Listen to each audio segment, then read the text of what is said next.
Anthony Bourdain is here. He is a chef, author, television personality. He is known for his candid approach and adventurous appetite. Fellow chef Eric Ripert has called him the Indiana Jones of the food world. His CNN series, Parts Unknown, takes him all over the world to explore food and culture. It recently completed its 4th season. His ABC competition series, The Taste, begins its new season this month. I'm pleased to have Anthony Bourdain back at this table. Welcome, sir. Thank you. Good to see you. Good to be here. Now, you seem awfully mellow today. Is there a particular reason for that, or? I'm coming right from jiu-jitsu, actually. It's a humbling experience, getting just squashed by younger, more fit, more experienced people. It's become something of an obsession. Because, I mean, that seems like something that I have known for a long time, rather than some new sort of martial arts things. I started at 58. It's the last. When you were 58? Yeah. It's the last thing in the world I could have ever imagined wanting to do or enjoying. I've never been hung out in a gym. I've never really cared about those things. I think it can best be explained by, at my age, to learn an entirely new skill is deeply satisfying. To recreate that feeling of being the lowest person on the totem pole in a kitchen back when I was 17, knowing nothing in a very hard world, the incremental, tiny satisfactions of being a little less awful at something every day. It's like that with jiu-jitsu for me. I'm learning an entirely new skill, a very difficult one, very physically demanding one, but one that I think about for the rest of the day. They call it, physical chess, because it's something you think about. What other parts of your life have the same kind of trajectory? Well, I like making things. I'm a guy who should have a project. I mean, when I was a chef, I was clearly somebody who liked multitasking. But I think I like making things, whether it's a TV show, a story, a plate of food. I don't really even need to have it afterwards. The process. I think being a chef, cooking, conditions you to the tiny technical satisfactions of properly executing a single plate, having a kind of a private moment when that plate sits there momentarily in the window before it goes out into the dining room to be ruined, where you look at it and you did this particular thing well. It's a very private moment. I think that's been useful in learning to like something so temporary, so fleeting. I think that's been useful in being happy in television and writing. I like the process of the editing process, the pre-production process, the nuts and bolts, the technical satisfaction of putting these pieces and elements together in conjunction with other people and having one tiny golden moment where you say, hey, that's pretty good. Do you have the capacity to, you seem to have a value structure as well, personal value structure, so that the things you don't want to do, you never wanted to march into the whole product endorsement thing as one small example, and other things. You knew what you were capable of doing in terms of a value structure and not capable of doing. It just seems like for those things you were not capable of doing, you couldn't do them. It was like congenital to you.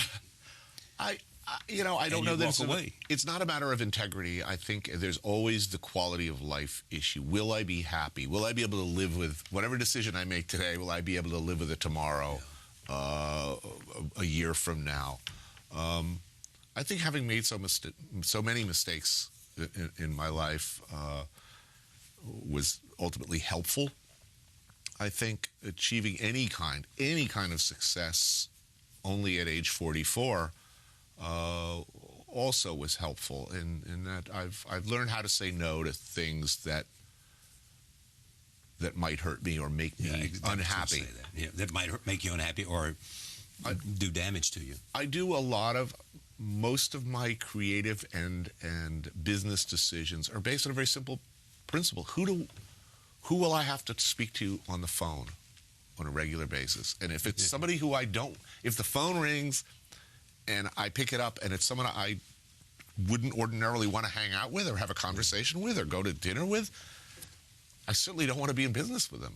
I don't want that in my life. It'll lead to bad stuff, and I want to keep that away.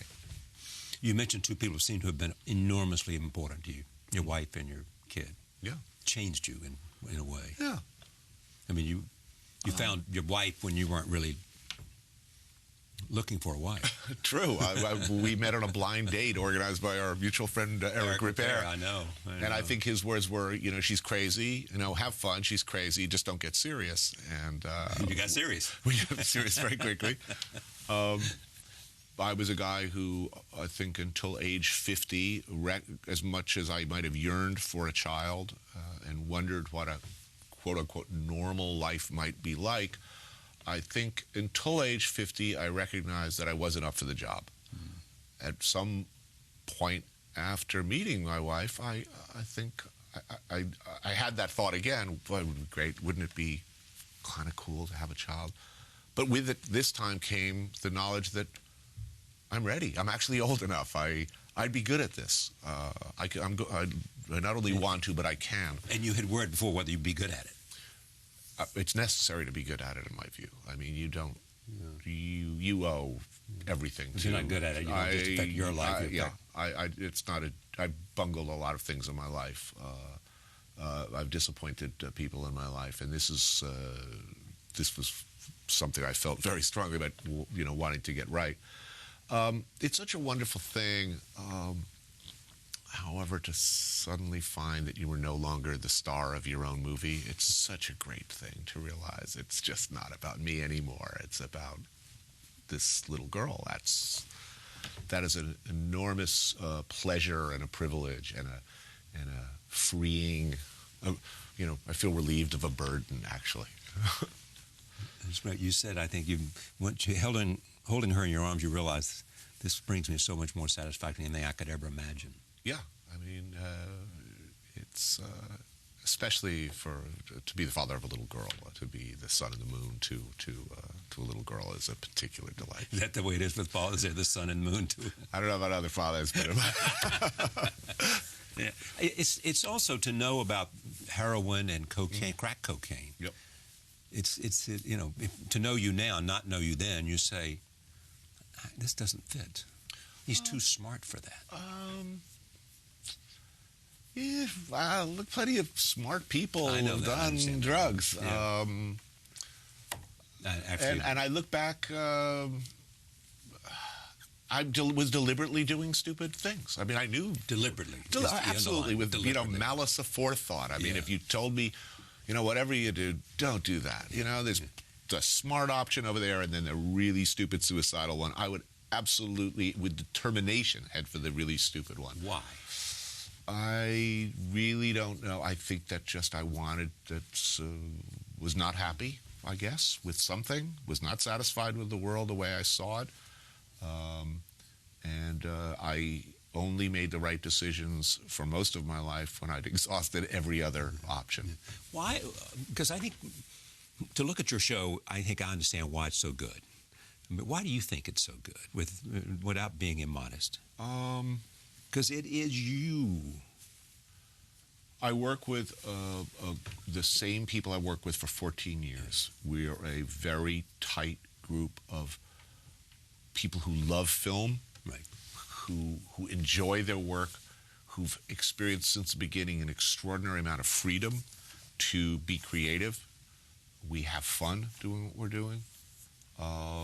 We insist on having fun doing what we're doing. We won't have it any other way. Demand. We are a handcrafted outfit, embarked on a venture together, doing our very best to keep it interesting for ourselves, to find new ways to tell often similar stories. Okay, so that's the interesting thing. I mean, find new ways to tell stories. It's not about finding new stories to tell as much as it is finding out how to tell the same story. Yes. This person's culture, this person's culture. You're telling the same story. We're asking simple questions, and often it's a similar story arc. I go someplace, I eat a bunch of stuff, right. I either reach some conclusions or I don't. I come home. And over food, you talk about who they are and what they're about. What makes them happy? What makes them happy? that's actually a pretty complex story. If you're asking those questions in Congo or Iran or Libya, you're going to get some very surprising, very nuanced, very complicated answers. What about Provincetown? Provincetown was a I was just looking to do a completely different story. That show was really about heroin. It wasn't so much about a place. I went back to Provincetown, sort of tracking my own progress or descent deeper and deeper into drugs, alongside what is emerging as a major heroin epidemic in small-town New England and elsewhere in small-town America, in fact. Now. And it's heroin, not crack cocaine, or it's heroin, and it's a story that when I first started reading about it, these small, predominantly white, rural Norman Rockwell towns all over America that have moved from legally prescribed OxyContin to epidemics of heroin use, supposedly the worst urban street drug there is, I find really interesting. And I think it's also the most likely, the best argument for depicting heroin as a public health problem rather than a criminal justice problem. I think it's going to be the easiest sell at what precise moment did it become a criminal justice problem, this addiction? Who's a junkie and who's somebody who just has been overprescribed? Those questions become sort of tricky to answer. Where are you going, in a sense? I mean, you're now at CNN and do the other thing too. But CNN often talks about you as representative of the future, that what you have done is representative of the future of where one cable network wants to go. Where are you going? I'm not looking that far in the future. Nothing about me sees you as a guy who's planned his life out.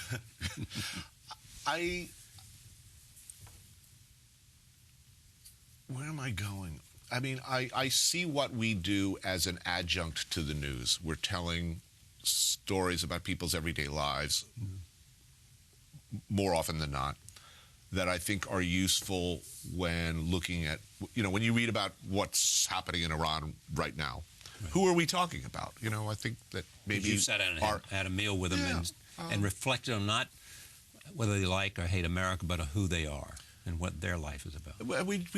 We don't see that side. It's uncomfortable sometimes. It's confusing. It's complicated. Things that television generally abhors. But I mean, it's a big world. I'm just going to keep going, doing what I'm doing, as long as it's fun, as long as we find creative ways to tell those stories. And what's for dinner is just a way to meet. In other words, the idea of what's for dinner. You walking in and say, what's food is what makes you happy for what's the if you're away, organizing principle almost. If you've left home, I often ask this: if you've been away from home for a while, what's the food? What's the dish that you crave? The first thing you want to, the first experience around food or drink that you want to have when you get back. And there's a lot of information in the answer. It's often has to do with who's eating and who's not eating, what your socioeconomic situation was growing up, who is important to you in your family, ethnically, where this food might have come from. I find that endlessly fascinating, and the other stuff intrudes. I mean, we never intended to become a political show, but there is, as I've often said, there's nothing more political than food. No, exactly. And culture is politics. Yeah. Roll tape. This is a scene from Provincetown, and then we'll see another one where he first worked as a cook. Here it is. Many of the old places in P-Town are gone. But the lobster pot is still going strong all these years later, and still has what I want and need, the essentials. My friends worked in the kitchen here, starting the tradition among my set that cooking work was noble toil. At that point, I never intended a career as a chef. It was great to be a cook. I was getting to that. Oh, yes. So this is homemade Portuguese kale soup made on the premises. It's been a long time. Thank you. Enjoy. Portuguese soup, a P-Town version of the Azorian caldo verde, just what I remembered. Kale, fiery red chorizo, linguiça, kidney beans, potatoes. Oh, I missed you. Yeah, I missed you bad. And that was precisely what I loved about the food here, the Portuguese thing. Dishes like this stuffed cod crusted with ground Portuguese sausage, breadcrumbs, stuffed with scallop and crab, some sherry, red sauce. I hadn't been working for a while. I was a deadbeat. I mean, I'm just, scarfing off everybody else. And Nancy Poole comes home from work and says, our dishwasher didn't show up today. You're our new dishwasher. I said, oh, really? And the next day, I'd put on the apron, and I didn't take it off for 30 years. I'd wake up, and all of us go to the beach, hang out on the beach till like 2 o'clock, 3 o'clock. Yeah, it was fun. Roll into work all night, drinking, getting high, drilling out food. You got all the food you wanted, all the liquor you wanted. All the sex you wanted. All the sex you wanted. It was true. It was fun. We had a great time. And yet you were still an essential part of the economy. It was a lot of fun, believe me. I remember. Tell me who he is. That's John Yingling, who back in the early 70s still owns and operates a pizzeria called Spiritus Pizza in Provincetown, and he was sort of the major employer in town for my knucklehead friends and a central figure in our life, and now a respected elder statesman of the town of Provincetown. Are you better? I mean, can you see progress year by year because of a talented team of people you brought together in terms of how you present the material that you see? Somebody asked me, what other documentarians influence you? And the answer is none. We spend a lot of time on the show looking at dramatic films, films we love, foreign films, old classic films, with a particular eye towards storytelling style, timeline, cinematography, editing, and we use those as reference points and inspiration. So you look at feature films. As well, for instance, Steven Soderbergh's The Limey has a really interesting structure as far as its timeline. It keeps looping, folding back on itself. So we're often looking for an opportunity to use a device like that or a style like that. Do you sit around and watch that and say, look at this, we got to see this. This is really interesting. Or does somebody just watch it and then takes that lesson and incorporates it into what she or he is doing? I tend to watch. I'll be watching Wong Kar-wai, and I'll run down to the lobby and meet my crew and say, okay, look, we have to do a Wong Kar-wai film. Where can we go to do that? I want that look. I want those kind of lush camera angles and movements and. And we're all, like I said, we're all film nerds, so that's fun. It gets us all excited. They'll all go out and watch all of the Wong Kar-wai films, and then we'll start talking about how we're actually going to do that, and for a hell of a lot less money than I imagine it costs to make a Wong Kar-wai film. Do you imagine a next career as a filmmaker? I kind of am. I mean, I produce films. I produce independent films, working on 2 of them now. Like what? I'm working on a documentary for CNN with the same people I work with. It's a full-length feature on a famous chef. Let's put it that way, and another murky project that we're developing. Okay, fair enough. I hear you. This is research about you that's really fascinating me because, talk about a mission statement as often they ask people who come together to do, whether it's soldiers or athletes or anything else. This is it. Bourdain demurs at any institution of improv building, and, quote, I'm not looking to create a permanent brand. It's a quality of life issue with me. Am I having fun? Am I surrounded by people I like? Are we proud of what we're doing? Do we have anything to regret when we look at the mirror tomorrow? Those things are huge to me. That's a mission statement. That's absolutely the kind of place, that's what we want to create. These are the things I was talking about as values. I know what it's like to look in the mirror and not be happy with what I did yesterday. So given the opportunity, and I've been very fortunate to avoid that feeling, yeah, it's important to me to feel good about what I did yesterday. Take a look at this. So going into this, Yeah. just give me a sense of where your head was as you got on the plane. I've been wanting and trying unsuccessfully to get to Iran with a film crew for 5 years. And it because you intrigued by the place, because beyond I had heard the politics. I had heard from a few people who had been that I would be surprised that the mood or the way I would be treated on the street by ordinary Iranians was very much at odds with the Iran we know from the news and deal with as a regional superpower. I heard the food was fantastic. Yeah. And I knew that very few other people had the opportunity to do the kind of show that I was interested in doing, which was just hang out with ordinary people to the best of my ability, show people doing their thing. So this is something I've been trying to do for a long time, and the window opened. It appeared at the time that maybe it was opening for good. We didn't know. Suddenly we were allowed, others were not, but we were allowed. And as they said yes, you said yes. Finally, and we really did our very, very best. We knew that this was an incredible opportunity. We went in and we tried very hard to do the best work we could. And did it change your limited impression of Iran? It's so confusing. I've seriously said that very few places I've ever been have been as overtly friendly to us just by virtue of being American. I mean, incredible curiosity. Where are you from? America. Oh, fantastic. Have you eaten this? Or can you come to my house? This under the Down with America mural on the wall.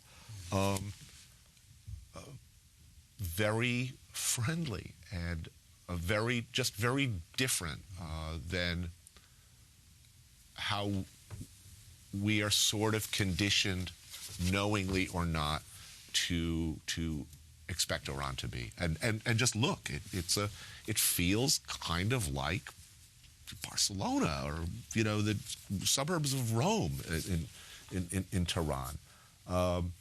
That said, everything's fine until it's not. And as we found out with someone we spoke to in the show, suddenly it wasn't good at all. The Washington Jason Rezaian, who was with us on the show, and a lovely person, and it behaved impeccably. Shortly after the show, was arrested and basically disappeared into the prison system and has not been heard from since. Wow. Here it is. Take a look. Parts unknown. Iran. What was the answer to that? I said, "Aren't you the axis of evil?" And someone said, "Well, we're just ordinary evil, like everybody else." It's so confusing. The women in particular, very assertive, very opinionated, very different. We see the hijab. We are aware of the religious police. We hear what is said by the government and the clergy. But how people talk and hold themselves, and it's very surprising. Somebody speculated that if you go to certain Middle Eastern countries, the more the regime loves us, Americans, the more the people hate us. And the more the regime hates us, the more the people love us, and they use Iran as the best example of the latter. Don't know. I mean, certainly the Shah loved us. He was Iranian. Yep. This is a country, a very old empire, with a deep traditional love of poetry and music and filmmaking today, flowers and filmmaking, things that are very much at odds. The official attitude towards these deeply Persian characteristics, very conflicted, very ambivalent, and you can really see it kind of playing out in this very unspoken way in the street. There's this desire to figure out what is permissible, who do we want to be, where are we going. There is a real simmering up of something, a feeling like something.